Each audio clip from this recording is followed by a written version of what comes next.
Hello everybody and welcome. This is the first Google Hangout session of the Read for Pixel Project's second annual International Women's Day edition of the Read for Pixels campaign. My name is Anusha Kandasevam. I am your moderator for this section. Let me tell you a little bit about the Pixel Project. Through Read for Pixels, the Pixel Project is collaborating with 11 award-winning and best-selling female authors to raise awareness about violence against women and to raise funds for the Celebrity Male Role Model Pixel Reveal campaign. We aim to raise $1 million. These funds will be shared between the National Coalition Against Domestic Violence and the Pixel Project so that we can all keep up our efforts to end violence against women.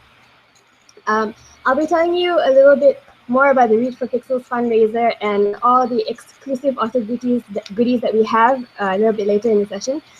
If you want to find out more about the Pixel Project and what we do, you can go to thepixelproject.net. Okay, so now we have a very special guest for our first Google Hangout session. It's Martina Boone. Martina is a best-selling young adult author of the acclaimed HEIRS of Watson Island series. Hi, Martina. Hi. How are you doing? Good. Thank you so much. Thank you so much for having me. I'm so honored to be part of this. Thank you. Okay, so guys, Martina is going to be doing a little reading, and we're going to have a live discussion and a Q&A session. And Martina has been so great, and she has donated a whole stash of goodies that we have set up as perks for donors on our Indiegogo page. Martina has donated some really cool stuff, and I'm going to tell you what it is right now. Okay, there's three things. The first thing is a chance to have your work in progress or query letter or marketing plan critiqued by Martina in writing, as well as with an accompanying 30-minute Skype session where you guys can chat about it. That's anything you want to submit. That's about 5,000 words, which is about 15 pages long. Now, the second thing is a chance to become a minor character in Illusion, which is the final book in Martina's HEIRS of Watson Island series, plus a 30-minute Skype chat with Martina. And the third thing is a set of Martina's HEIRS of Watson Island trilogy. The new book is coming out a bit later this year, but you get all three of them, and all of them will be signed and personalized for you. And on top of that, you get some really cool swag from Martina. I'll be telling you how to get your hands on them, on all these awesome stuff a little bit later in the session, and about how you guys can help the cause and donate. Okay, so here we go. Oh yeah, so before that, I said you guys can participate in the Q&A, and here's how you do it. If you are watching this on Google Hangouts, you will see a question and answer box on the right-hand side of your screen. All you have to do is type your questions in there, and I will read them out, and Martina will answer them. If you are watching this on YouTube, you can type the questions in the comment section below the video, but you have to be signed into Google in order to do this. Right. So let's get on with it. Here is Martina, and she's going to be reading a passage from the first book in her HEIRS of Watson Island trilogy, which is Compulsion. Go ahead, Martina, start whenever you want. Hi, I'm going to fill you in first a little bit about what the book is about and a little bit of background, because this scene is sort of from the middle of the book. So the book is about a modern-day girl who has been raised in San Francisco, and she goes to live on the family plantation in South Carolina in the Low Country. And the family has owned the plantation for about 300 years, and she doesn't know anything about it. She doesn't know anything about her family. And she discovers that this is one of 3 plantations that are centered around an island that's haunted by the spirit of what they're told is an ancient Cherokee witch. And what you have in the Low Country of South Carolina is the sort of nexus of Native American, African, and European belief systems, spiritual systems. So you have hoodoo, and you have a lot of different things that have evolved because of that. So my character, because of the way that the island has evolved, and the interaction with this witch, as they're told. You have two of the families who live on the island or around the island have received magical gifts, wishes. One family has a gift for finding lost things. Another family has a gift for knowing what people want most. But the flip side of this is that the gifts are also compulsions. So the Watson family not only can find what people have lost, they must find what has been lost. The Bufords not only know what people want, they feel compelled to give it to them. And the third family has a curse, and that is that they will always want what the other families have and never get it. And so in this scene, Barry Watson has discovered only recently that her father was actually a Colesworth, who is the cursed family. And she discovers that she has two cousins, Cassie and Sydney. And her uncle Wyatt is her father Wade's brother. And there's been a little bit of a problem with him. And Barry has just been to see a performance at the Colesworth plantation, and because the Colesworths are cursed, they've become sort of the black sheep of this island, and they are putting on a production of Gone with the Wind to raise money for their derelict plantation, which Barry doesn't really approve of, but she went to be supportive, and she is, again, it's very clear these are the black sheeps of the family, so they do a lot of things that are very suspect, as you'll learn. And Wyatt has just been very unkind to both Barry and to her cousin Cassie. And so now Barry, my main character, and the love interest, 8 Buford, are leaving after a very unpleasant confrontation. She should never have come. She should have listened to Prue and 8 when they'd warned her. She should have, she paused, relief flooding through her as she heard 8's footsteps coming after her. Fists balled, every muscle broadcasting his fury, he brushed right past her and didn't slow. Running to keep up, Barry didn't say anything until they were almost to the parking lot. When she looked back, Cassie had her hands wrapped around Wyatt's arms, holding him anchored, talking fast. Sydney just looked miserable. Go ahead, Barry said to 8. Tell me you told me so. Get it over with. Jesus, he stopped walking. You think I expected that? Barry gave a shrug. I don't know, but I'll give you a free I told you so anyway. Last chance. Going once? Going twice? I'm not an ass, 8 said, grinning in spite of himself.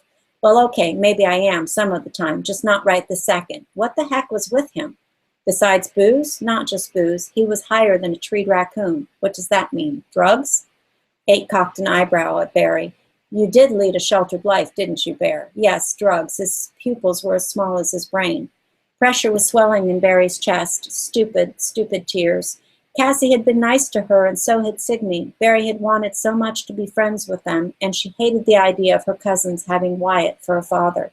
No, hey, it's all right. 8 pulled her closer, winding his arm around her waist. She let her head drop against his shoulder as they followed the path through a clump of trees toward the parking lot. I didn't want to believe you, Barry said. On the bright side, it could have been worse. What, he could have fed me to the alligators? Barry blinked up at him. But thank you. For what? 8 turned and to her to face him. For coming with me, for not saying I told you so, for not being a jerk, at least not right this minute. His hands slid down her arms until their fingers tangled together, his eyes bright on hers. Barry's heart went dizzy. The parking lot was empty, the tourists gone. The night was silent except for the rustle of the wind in the branches of the wooded path, the river's distant whisper, and the ever-present insects. For a stolen instant, they were the only 2 people in the whole wide world, and right then being safe with 8 was all Barry wanted. They leaned against each other, not moving, not needing to move, until the slap and crunch of footsteps running on gravel made them turn to look. Holding up the front of her hoop skirt, Cassie emerged from the trees, breathing hard. She stopped mid-step, and her face flushed an angry red. Didn't mean to interrupt. Sorry, she said, not sounding like she meant it. I wanted to apologize for Daddy. Honestly, he didn't know what he was saying. He's a mean drunk, and that's not your fault. You shouldn't apologize for him, Barry said. Well, someone has to. Cassie's chin trembled.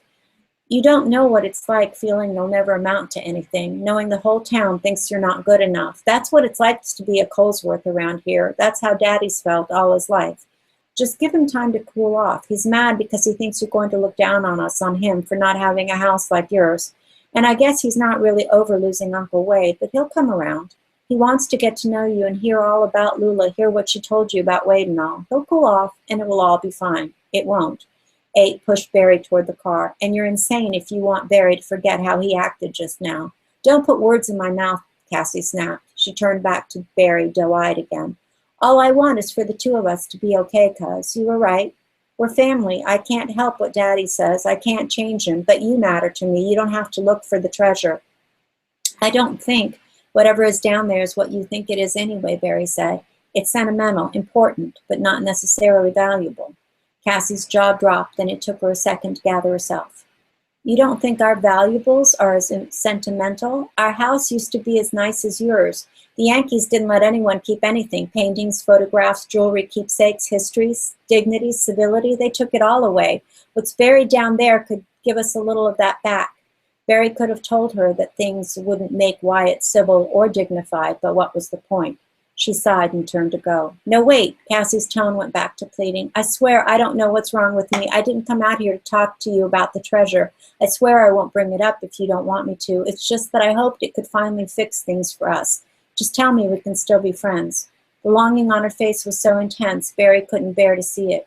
She knew what it was like to feel you were seen for where you came from instead of who you were. People had always judged Mark for being too gay or not gay enough or not transgender the way some people expected.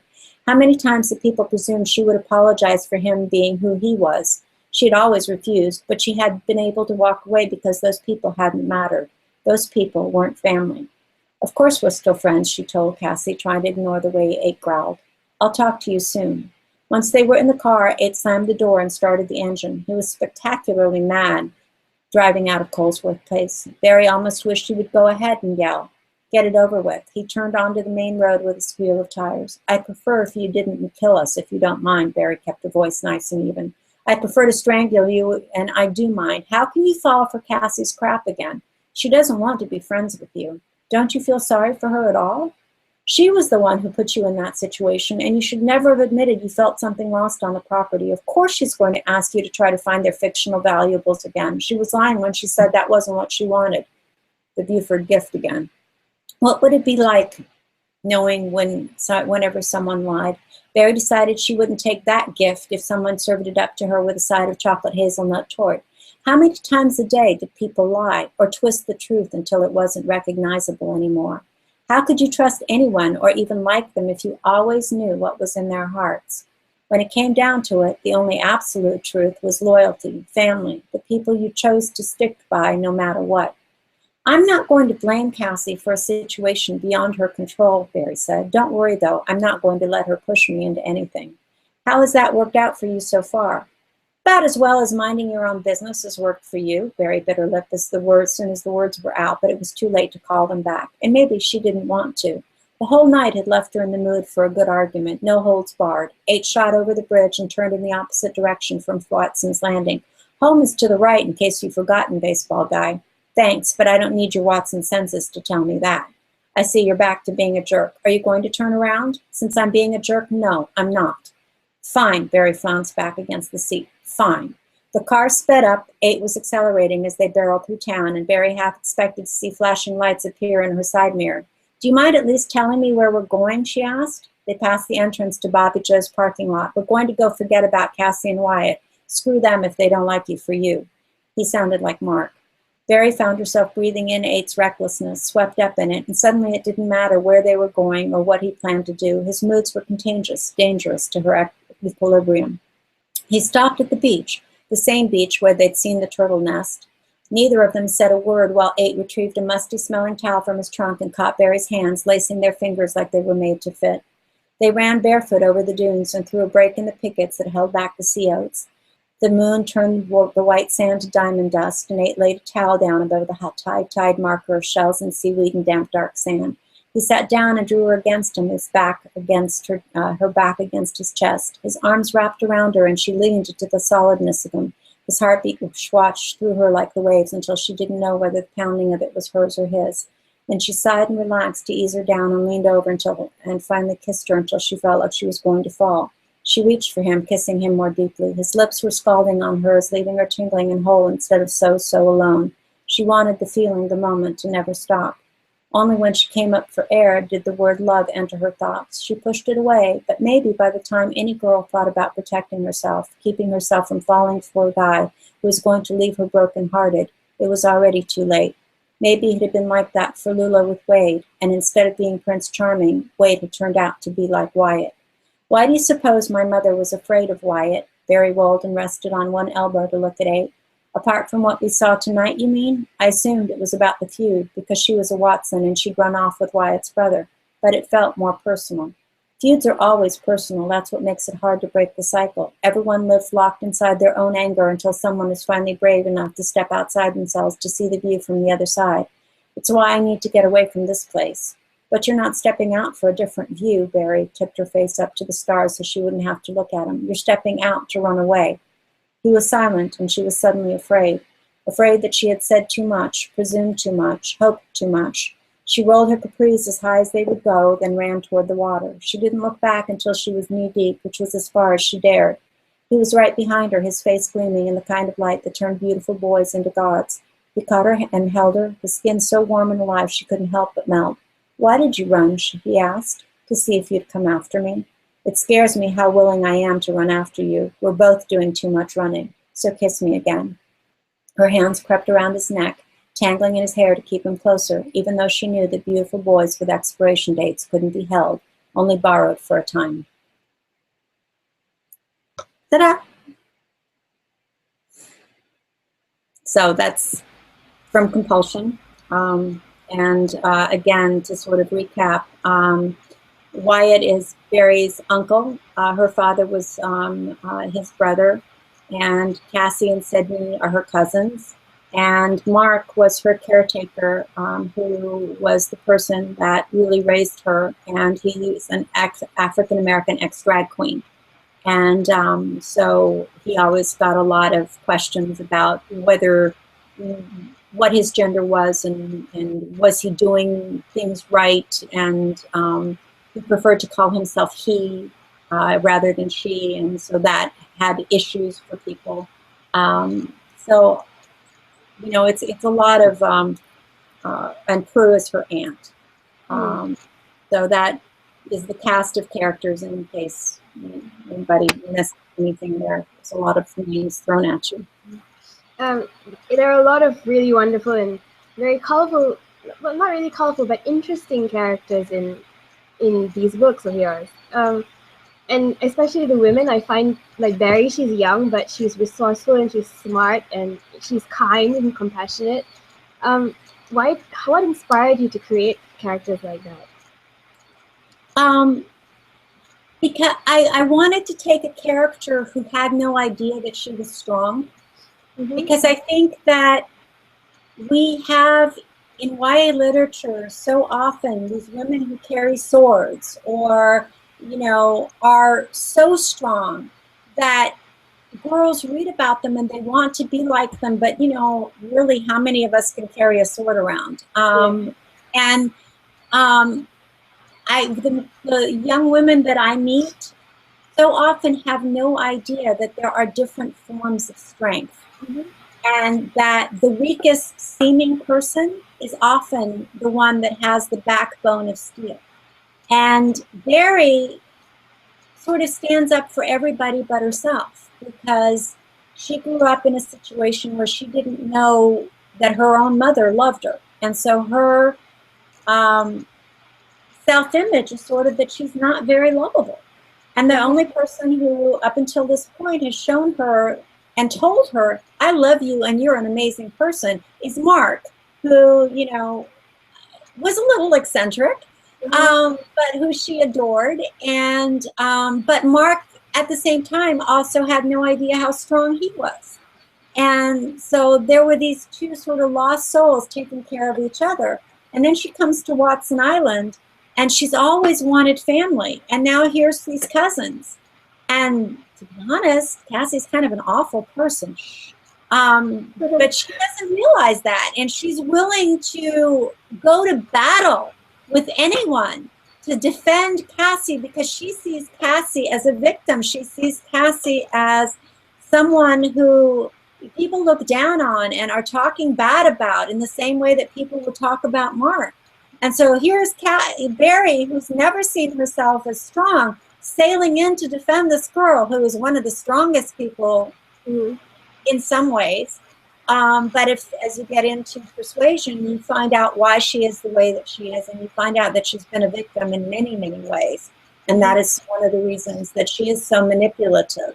And then you have Prue, Barry's aunt, who, you know, violence against women comes in many different forms. And her father was very abusive, emotionally, not, you know, only physically. And so Prue has basically been a shut-in her entire life, just in a different way than Barry's mother was.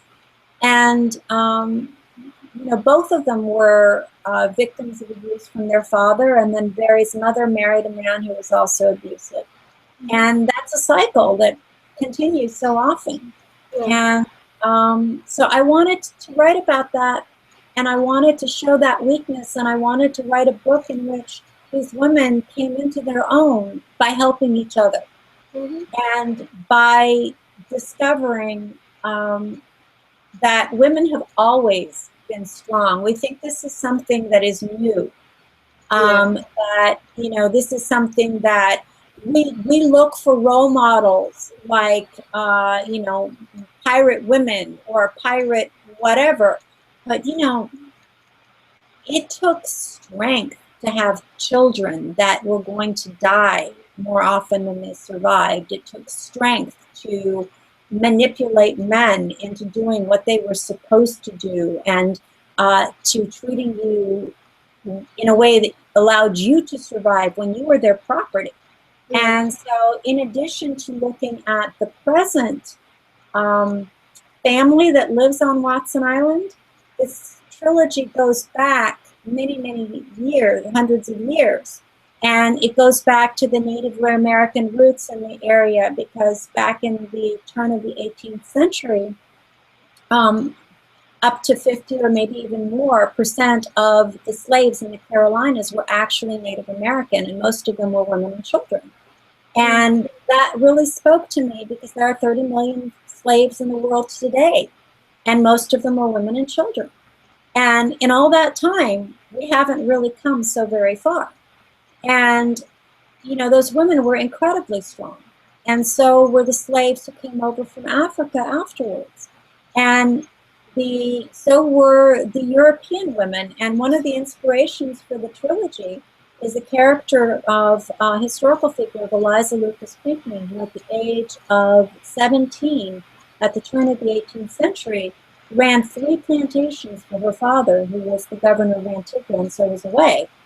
And she also worked with an overseer from Montserrat and developed the first strain of indigo seed that would grow in the American colonies. And she shared those with other planters, and indigo became the 3rd most important export in the colonies before the Revolutionary War. 17-year-old girl, where was that in my history classes? But ironically, Eliza, for having all of that power and having accomplished so much, actually had fewer rights than the Cherokee women did in their home, in their, you know, tribes before they were enslaved. Cherokee women could own property, they were farmers, they had rights over their children, they could divorce, they sat on the Peace Council and on the War Council. And, you know, again, in Africa, women had many rights. And so we think of, quote unquote, Europeans as being civilized. And yet when it came to women, or slaves for that matter, and many other things, they really weren't. And so that sort of fascinated me, and so I wanted the whole trilogy to sort of be a little bit about all of that, Yeah. and to look at how women's rights have changed over the centuries. Yeah. I I think it's really great that you this kind of theme is in a young adult fiction and surrounding a young character.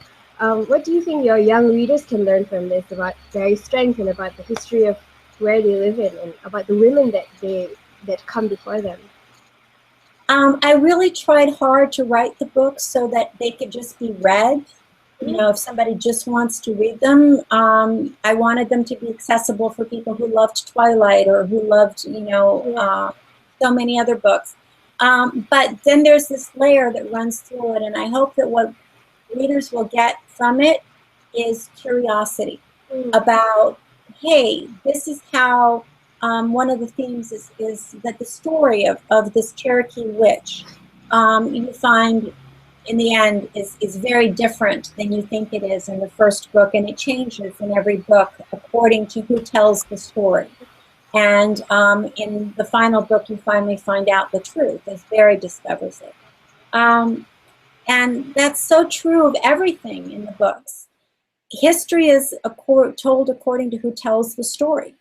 And so many voices, women, minorities, so many people were left out of those stories that need to, that I don't want to say need to be heard, but we need to be looking at who's telling the story as we look at the history. And examine that portion and think about that to get a perspective. And the same is true today. We need to be looking and examining media and what we see in the world around us and weighing who's telling this story and deciding for ourselves what is true. And if nothing else, I want young women to realize that that's their true strength. Their mind and their heart is going to tell them what's true for them, and that's the only barometer that they are ever going to have. When they meet a man, when they meet anyone, listen to what is true for them and think about, I deserve to be treated well. I deserve to have a choice. I shouldn't feel compelled to stay with someone.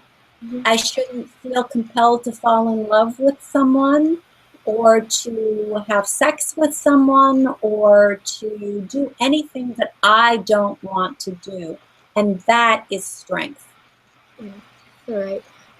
And you did say a bit earlier that, and I see this in your books as well, that there's sort of like a fine line between compulsion and persuasion. But it's a very important line that people need to recognize. Can you tell us, what do you think? Why is it so important to make this distinction, and how can people, recognize it?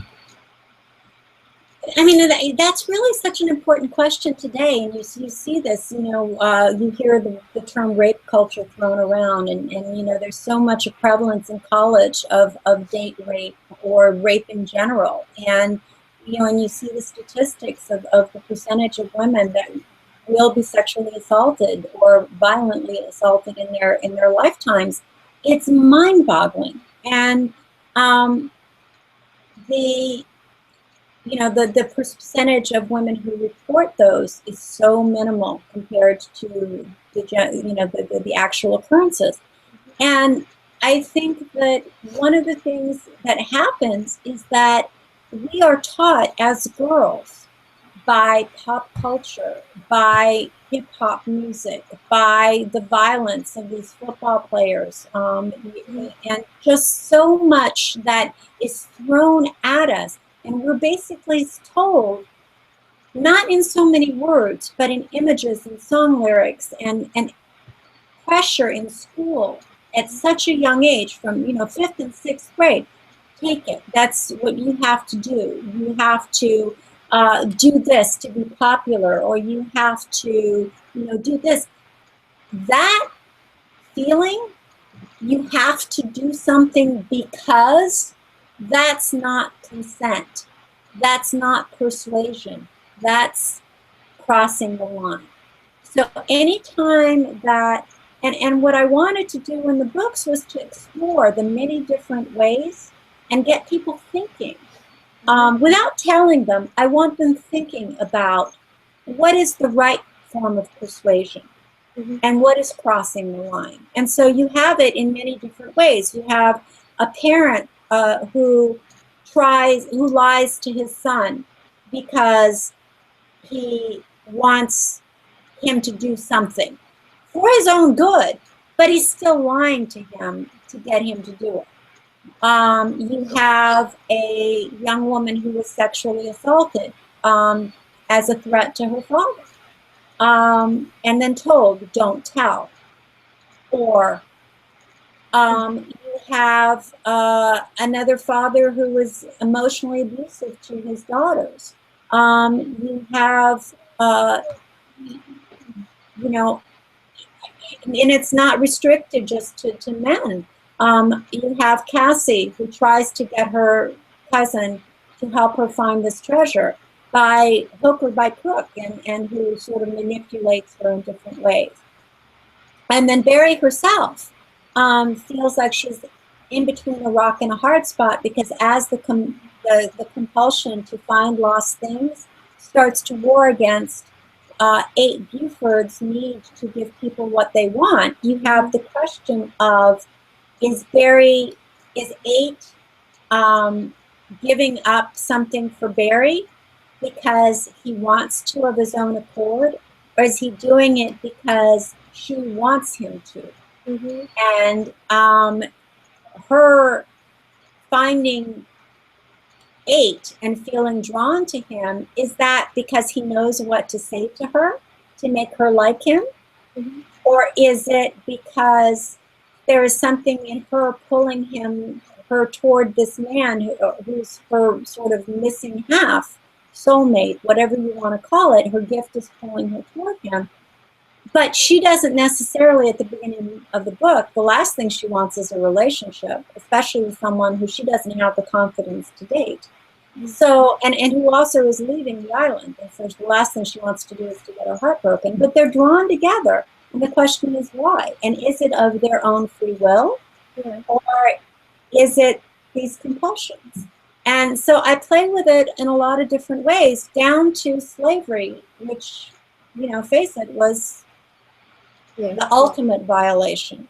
You know, it's when you start justifying, it's okay to date rape someone. It's okay to blackmail someone into doing something. It's okay to, you know, and my heart gets broken when I hear stories about girls in 6th or 7th or 8th grade who are talked into having sex with a boy by their girlfriends, because a boy has offered the girlfriend a purse or some other incentive to get their friend to have sex with them. And that happens, and it's heartbreaking. And you realize that, you know, girls are so vulnerable to wanting to be cared for and to be popular and to wanting to be loved.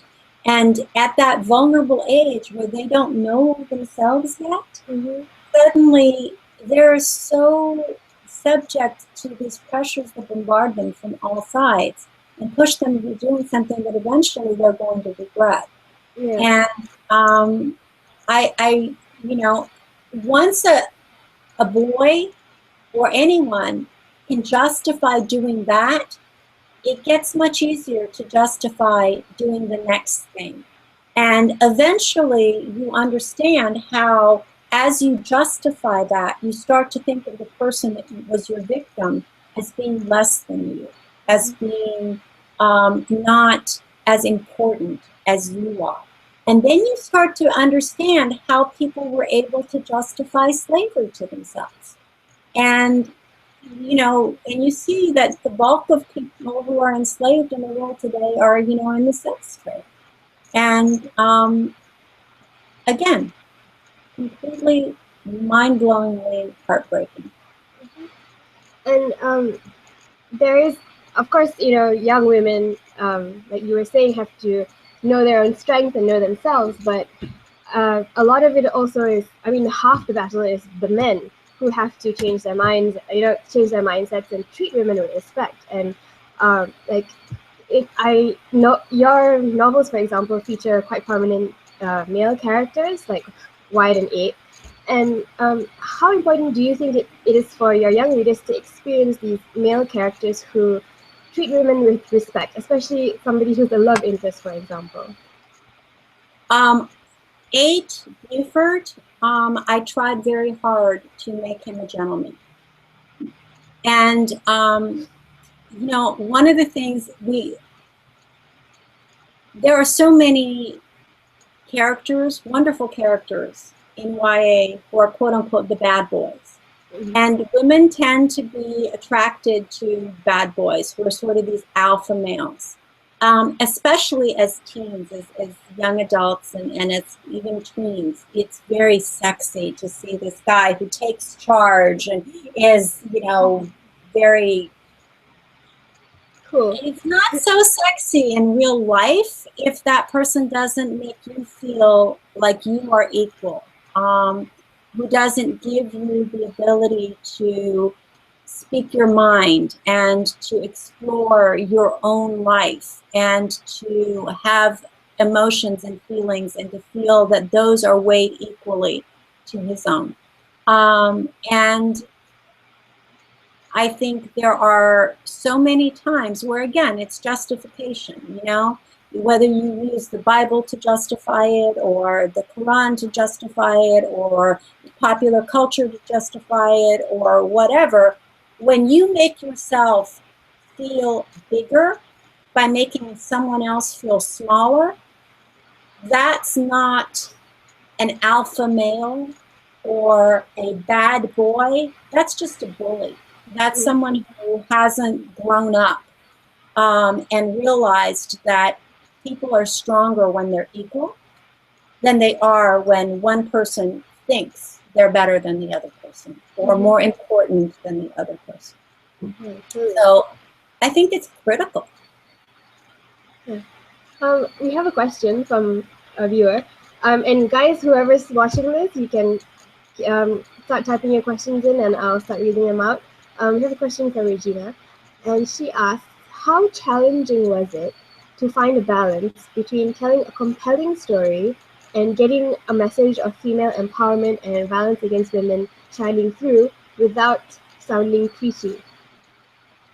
I wanted to air, my approach to writing these books was I wanted to write a book that would be popcorn enough to be read by, somebody who loved Twilight or loved Divergent or loved, any book that's easy to read and just has a great plot and great characters and just to enjoy it for that sake. But I also wanted to add vitamins, things that, people could think about if they had the opportunity. And, so that's really what I did. There were places where, Barry comes into this and she doesn't know anything. She doesn't know anything about the South. And so she comes in expecting that she has no bias, expecting that she has, that she understands and that she looks at all people as equal. But she has never really examined history and never had a reason to examine history. So as the books go on, she starts to question more and more, and she starts to think more and more about issues like slavery and women's rights and about, some of these things. But hopefully, I did it lightly enough that it's not going to feel like it's being force-fed, because I don't want that. And I don't, the same thing with the issues about slavery. I don't overtly sit and say, Gone with the Wind is horrible. I make it a play that's done by a character who's clearly does all sorts of things wrong. And I will have the reactions of the characters in subtle ways show you, not such a good idea. You know, and don't get me wrong, I mean, Gone with the Wind is still a loved book, and it's still a book that I love. But again, it's one of those that you have to look at through the lens of what it was trying to achieve. And that's really one of the reasons that I brought it into the book. And I do the same thing with all of the characters. I mean, Barry can muse on it, and she can feel outraged, and there are times when she says, you know, that she's outraged, or, you know, but at the same time, it's in the context of her learning it and her trying to understand it and her trying to resolve it and to parse it for herself. And I hope that as she parses it, readers will parse it along with her in the form of story as opposed to in the form of having it hammered at them. Yeah. I have a question about a more general question, which is you mentioned, you know, your books being young adult novels and being sort of in the similar vein of, not really in the vein, like for this kind of audience that Twilight or Divergent has. And your novel features a young woman as well. How do you distinguish your stories and characters from all the other ones out there? I mean, Compulsion is the series is a little bit challenging to classify because it really is very different. It has so many different components to it. It is a Southern Gothic in the sense that it has these collection of quirky characters, and it's obviously set in the South, and it has some social issues, obviously. But there's also a murder mystery, and there's a historical mystery, and there's also a lot of fantasy. You know, there are definitely ghosts, and there are little people that come out of Cherokee mythology, and it starts as magical realism and almost, and then it progresses into, by the time you're in the third book, it's very, very high fantasy, or not high fantasy, but fantasy. The whole thing is sort of meant to convey the idea that magic is real. And if you look in the right place in the right way, you can find it. And also, ultimately, the story, the theme is that for women, for young women, you can find that magic in yourself. And so that's hard. There really isn't a book out there that's exactly like it. And so from that sense, it's different. But then it's also hard to say, oh, if you loved this book, you should try reading Compulsion, because, you know, it's my publisher originally said it's Beautiful Creatures meets The Body Finder. And I had an agent who said it was Romeo and Juliet meets The Sixth Sense meets Midnight in the Garden of Good and Evil. And I actually love that. And School Library Journal said it's Romeo and Juliet meets Gone with the Wind. Not sure about that one.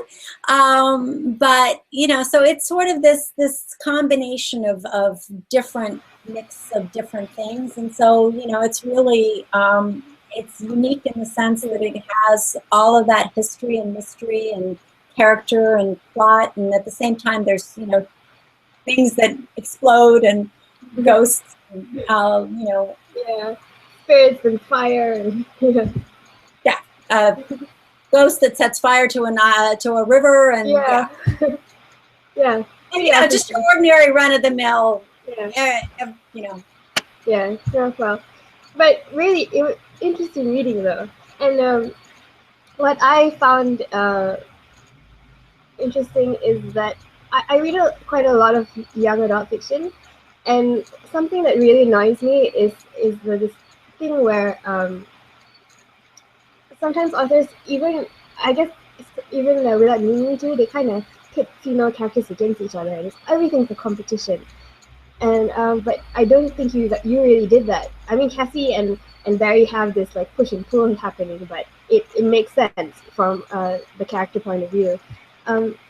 do you think it's important to portray healthy examples of relationships between men and women as well, and have a story that features women who talk about something other than a man? You know, Cassie is sort of an interesting character because at the same time that Barry craves, you know, having this, I mean, she almost wants a sister but best friend kind of a relationship. And so when she discovers she has this cousin, she's like, woohoo! But Cassie's not that. Cassie Yeah. is, in some, you know, sort of respect, she's so damaged. And she doesn't really have, she doesn't know how to be her own friend. And Mm. therefore, it's very difficult for her to be someone else's friend. And that's a very difficult push and pull throughout. And Barry reaches out to her, and then when she's been burned by that in the second book, she sort of, you know, and that's when Cassie needs her the most. And so then she comes around again, but Cassie being Cassie by the third book, she hasn't quite figured it all out, because, you know, this is more like real life in the sense Yeah. that characters don't change their spots overnight, right? And so it's difficult. You don't change a wounded soul with, you know, snap of the fingers. Yeah. So it's going to be a work in progress, the relationship between Barry and Cassie. But it's not that they're pitted against each other for the sake of a man. Mm. Even with the curse working for them, I mean, against Cassie, and everything else that's going on, everything that's happened, um, they work together in many ways, even though their goals are different. They're never out to, you know, after the initial book, um, there's not the sense of I'm going to hurt you to make, again, to make myself bigger by making you smaller. Mhm. And that's what you see in so many relationships and that young adults, you know, have shown to them. And it's what happens in so often in high school and junior high. And, you know, I think that's sad. Women, we should build each other up. We should support each other. And that's one of the great things about being a YA author, is because so many YA authors do build each other up and support each other and are so great. I mean, I have just, you know, the best friends you could imagine, that I have found through being a young adult author and writer, and women who are strong and generous and kind and, you know, always willing to be supportive of everybody. And that's very rare in the world, even when you're, you know, an adult. And Yeah. so I really treasure it, and I wanted to mirror that for, you know, my books. And so you have that, especially with Barry and Prue, Mm. as that relationship develops, you really see that in them.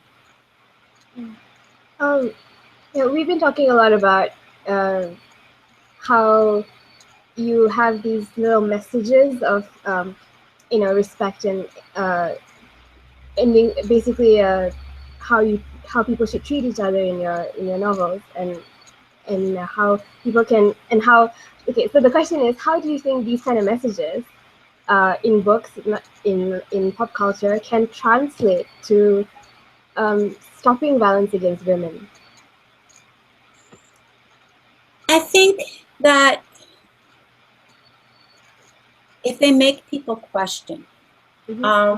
yeah, I find it really heartbreaking. Barry and Eight argue a lot in Persuasion because Barry is weighing, she's in a really between a rock and a hard place. She doesn't, she knows something that Eight doesn't know, and she doesn't want to hurt him by telling him. And at the same time, she doesn't want to, if she tells him, she's afraid that it will damage something that she wants very much. So she's in a sense having to choose between his gift and hers, and his happiness and hers. And it's okay for her to choose hers. It really is. It's also okay for her to argue and then to make up with him, where she stands up for herself and he stands up for himself, because that's real life.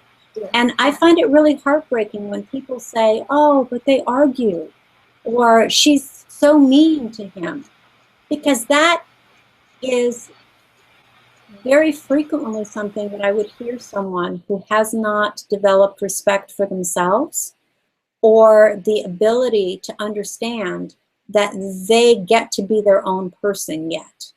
And when that is so prevalent in society, and where, you know, men are shown as having women on their arms as accessories, and when you go to, you know, it's great that you have the Oscars and you have the red carpet and you talk about what dresses the women are wearing.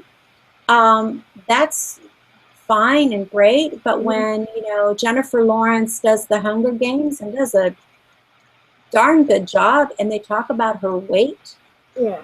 or when you see a female author abused online because of her weight, or you know, treated in ways that the male authors are not treated, I think that hopefully people watch that and they realize that's not right.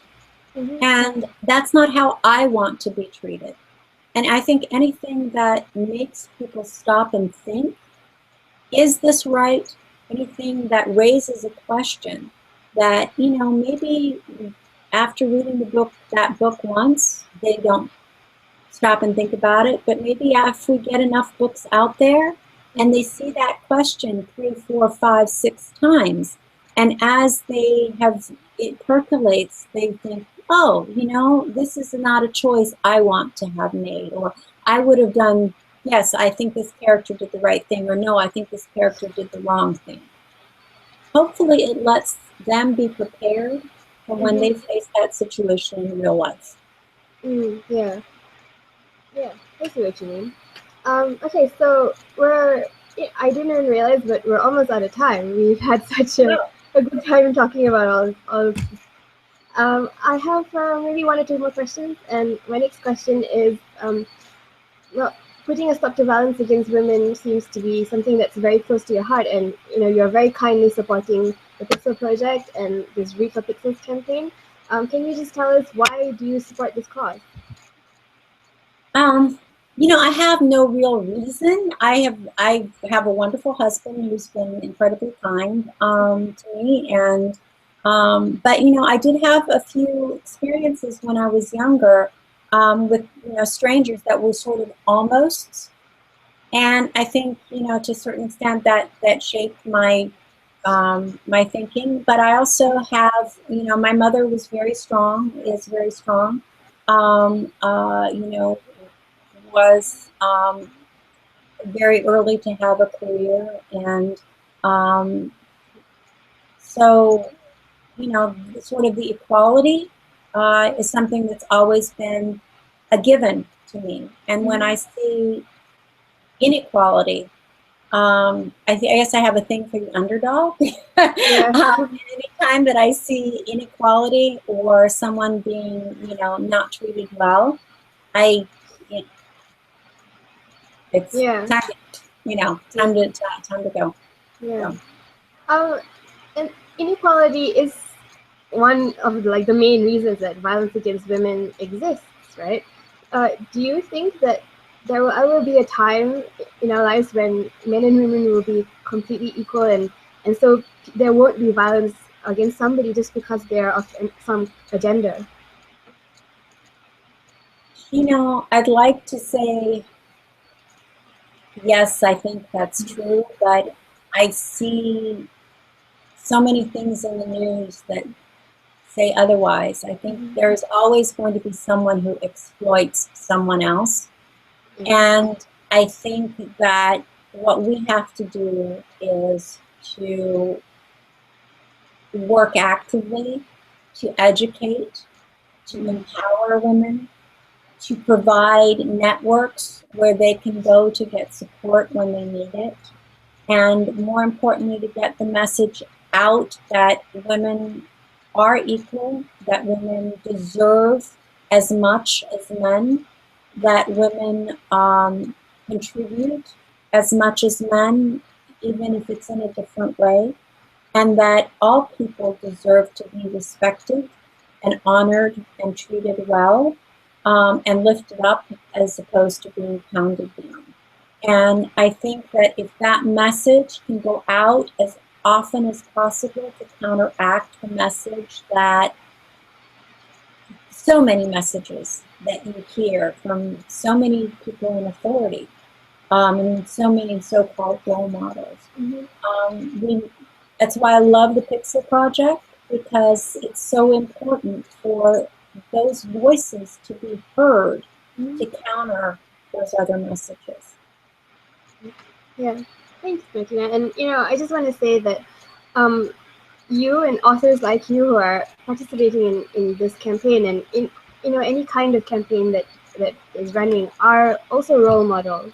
And there are people like you, and characters that you write are things that are the kind of people that young people should look up to and learn from. So that's great. Thank you so much for helping us spread this message. Well, thank you. Thank you for having me. Thank you guys for doing such amazing work and for doing all of this organization for what's really an important cause. Thanks so much. We've come to the end of the session now. That was really quick. I just want to thank everybody who's been watching and whoever asked questions. And before we go, I promised to tell everybody about the author goodies that we are giving away. So I completely forgot to show the books. Can I show the books? Oh, yeah, sure. Go ahead. There you are. So these are the books that Martina has, and they're going to be part of a bundle that she's going to it's going to be presented on Indiegogo, and you can get your hands on. So let me just tell you again. So those two books plus the new one that's coming out, which is called Illusion.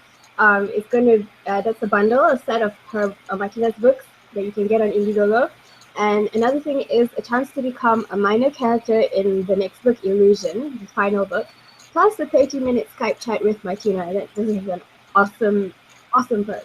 And the third thing is a chance to have your work in progress or query letter or marketing plan critiqued by Martina in writing, as well as in an accompanying 30-minute Skype session where you guys can chat about it. So that's anything you want to submit. That's approximately 5,000 words, which is about 15 pages. Okay, so now I'm going to tell you how you can get your hands on these awesome goodies. Let's see, here we go.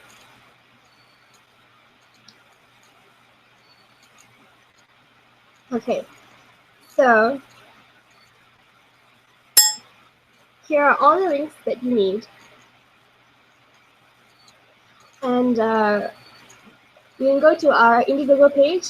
The link is is.gd/r4p Indiegogo IWD 2016. All the Martina's stuff is listed out there. However, if you only have PayPal, you don't have a credit card, you can still donate. You can go to Razoo, is.gd/r4p Razoo IWD 2016, and you can still get stuff. You can get a set of exclusive Read for Pixels wallpaper for your laptop, tablet, and smartphone. So please do give generously. The more you donate, the more we can work on ending violence against women. All the funds that we get will go to the Pixel Project Celebrity Male Role Model Pixel Reveal campaign. If you want to know more about Read for Pixel sessions, all the sessions with authors that are coming up, you can go to is.gd/read4pixel. And if you want to find out more about violence against women, or what you can do to stop it, you can visit our website, which is thepixelproject.net. Right. So I'm back again. And well, that's it really. I just want to thank everybody again. Thank you, Martina, again for supporting us and for having such a nice chat with us. You learned a lot, I think, from you. And I just want to say thank you, everybody, for supporting us, and have a good day or a good night wherever you are in the world. Bye. Good night, everybody. Thank you.